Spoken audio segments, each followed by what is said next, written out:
I got to say, Knew Amsterdam Radio is brought to you part by Anchor FM. Have you ever thought about making your own podcast? You see, when I was trying to get this podcast off the ground, I had a lot of questions. How do I record an episode? How do I get my show into all the apps people like to listen? How do I make money from my podcast? And most importantly, I don't want to deal with cables and wires and all those things. You see, the answer to every single one of these questions is pretty simple. Anchor.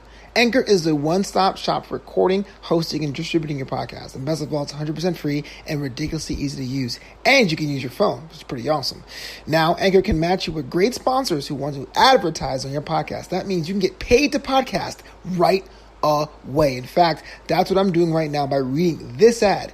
So if you ever wanted to start a podcast and make money doing it, go to anchor.fm/start. That's anchor.fm/start to join me and the diverse community of podcasters already using Anchor. That's anchor.fm/start. I can't wait to hear your podcast.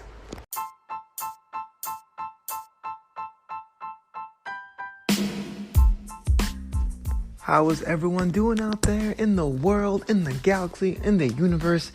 My name is Flobo, boys, and of course this is Knew Amsterdam Radio, the podcast for creatives like you, those of you out there with your side hustles, your side projects, your side businesses, and everything on the side.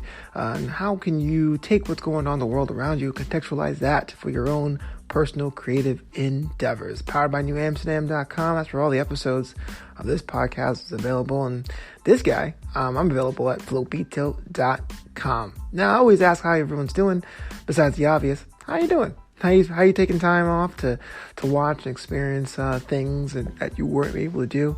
I know that on my end, the spring cleaning to-do list item is still not being done because, frankly, no one's coming over to my house anytime soon.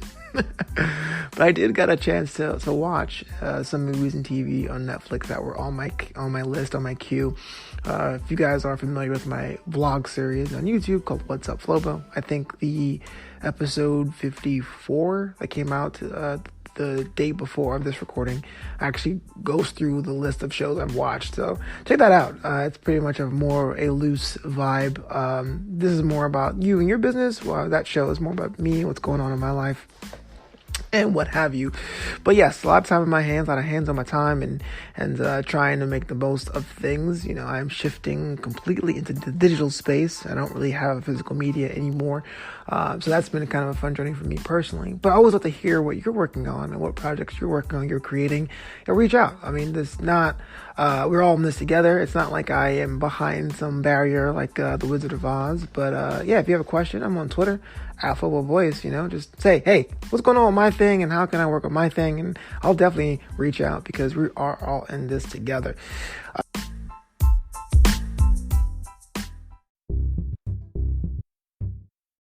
What's been interesting to see is how different companies are doing things in the wake of the global pandemic, as far as tweaking their business or modifying their product offerings. One of the noticeable ones, I would say, would be from distilleries, those that are responsible of giving us happy, fun time booze and adult beverages for those to partake, or the evil juice if you don't, are seeing their sales rise from the core product. But even then, if there's some capacity left, some distilleries have converted over to taking their alcohol-based product and modifying it as hand sanitizer for local communities or health professionals, which is pretty cool. A way for them to get their name out there and their brand out there, if you want to be that cynical, but also a way to help the greater good. If I'm thinking, hey, I can't find a bottle of Purell, but when I make a phone call and a whole case from XYZ distillery comes with hand sanitizer with their labeling on it, of course, when I'm going to ask for a sponsor for my next event at the hospital or community center, for example, I'm going to go to that same distillery. It's a good way to get the name out there. Now, I'm not telling you guys to exploit individuals. That's the furthest thing from my mind. I'm a firm believer in making sure the product is good and doing right by people the best possible way, and your audience and your customers and your clients will come. But I will say, with also on the other side of it, if you have the capacity to switch up your business just for the time being to help out other people, that does create some bit of social equity for your brand and your company.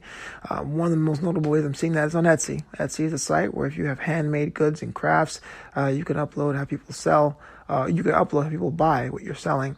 A lot of those who are into knitting or crocheting or into graphic design, into purse making, has shifted into making masks for individuals who have the money, the means to get it, but don't have access to it, which is a great thing. Because if you are making something that's more practical for now, those people do realize or will remember your craftsmanship later on. And what does that mean for me? I'm in the entertainment arts, so I don't really have a product to sell, and it's essentially considered non-essential, if I can be bold.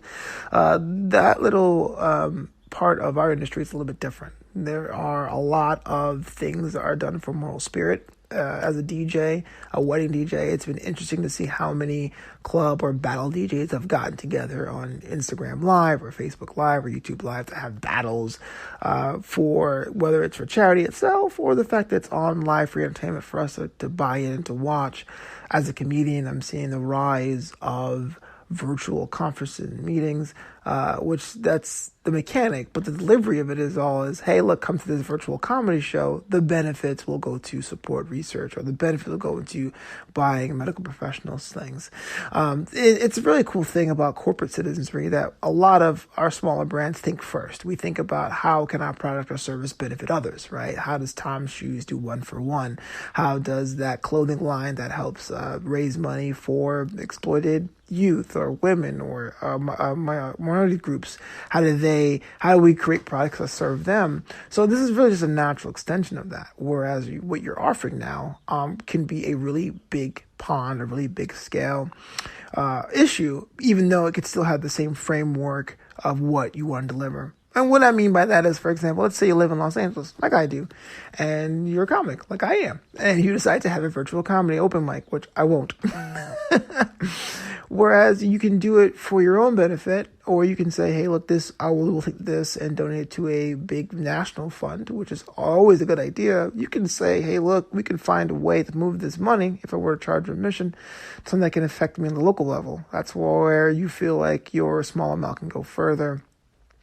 Not to say money is money, but $1,000 to a national organization and $1,000 to a charity that affects your actual neighborhood are two different implementations and uses of that same $1,000. So I'm not saying one is better than the other, but for this personal opinion, I do feel a little bit more satisfied seeing the money I'm putting and going into action in front of my face, which is a little bit of a satisfactory thing. But that's not to say that if a national organization asked for my help and I could spare it, that I wouldn't. Here in Los Angeles, there's the Great American Takeout, which is a national thing where it's encouraged if you have the means to support local restaurants. And so here in Los Angeles, I try to go to local restaurants here in LA, places I haven't been before. The smaller shop, the better. It's the same $20 after delivery fees and whatnot, but I'll feel a lot better than going to a small Southern California chain, or I would feel better going to a national restaurant, for example. So what does that mean? Well, how can you take what you're working on and contextualize it for this? Well, I can't tell you what you're working on. I'm not sure if you're a painter or a break dancer or a somewhere in between that you somehow paint while you break dance. But the idea is ask yourself two things. How can I make what I do helpful? And how can I do what I make or serve accessible? And sometimes once you remove that, once you break down that, then you may find a path to making that work for you. If you sell your album covers for $1,000 or $10,000, depending on how up the chain you are, what do you say in this case? I understand local artists are trying to get their music out so they can eat. I'll give away 10 album covers. That way it's helpful. And you lower the bar of accessibility, because now an artist who can possibly not afford your services will say, okay, I'll try to partake. And yes, it is a loss of revenue, but it's understandable that if you can modify your business, you do have some leeway there. And I would say in the long term of it, it may come back and pay dividends. As a DJ, one of the biggest risks I did was to do a distance wedding a couple of years ago. I think I mentioned this in the show. I went to Italy to DJ an event, and it was great, but it was a loss leader. Meaning I lost money to go out there to DJ in Italy. But the experience was amazing. I mean, I got to Europe on just by being booked for an event. and I tried to go comfortably, and that's why it was a loss, right? I could have went to hostels and made out money on it. But because I went out there on the back end, people saw, wow, this guy's so dedicated. He's willing to bring his brand of entertainment across the country. And I got 2 bookings directly from that. So it comes back on the back end. So even though you may think, man, giving away album covers, this is what I do. I'm an artist too. I have to eat myself. But I do want to give out. Okay, if I donate my time or reduce the prices of my services in a way that I can still eat and give someone else an opportunity, then it all may come together. Friendships and networking can come from that, and everyone ends up winning in the end. And the thing is, even though we have this issue now, this serious and this almost literally deadly issue now, there is a bit of a community bubbling underneath of let's get this through together. Let's find a way to help you and help me, and being part of that community. That citizenry, if you will, is one of the testaments Knew Amsterdam was built on, and one of the testaments that an artist community was built on. So it just behooves.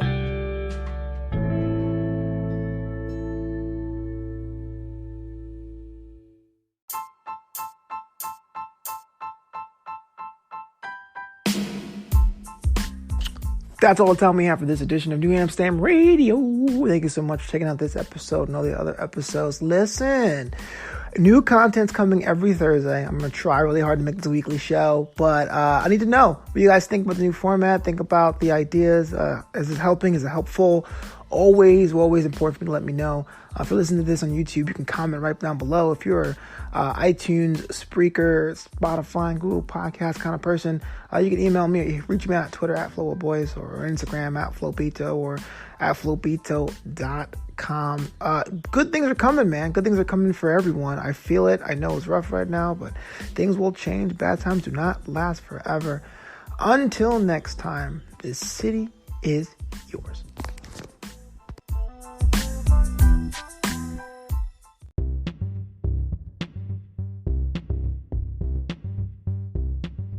Hey there, citizens. Flobo here.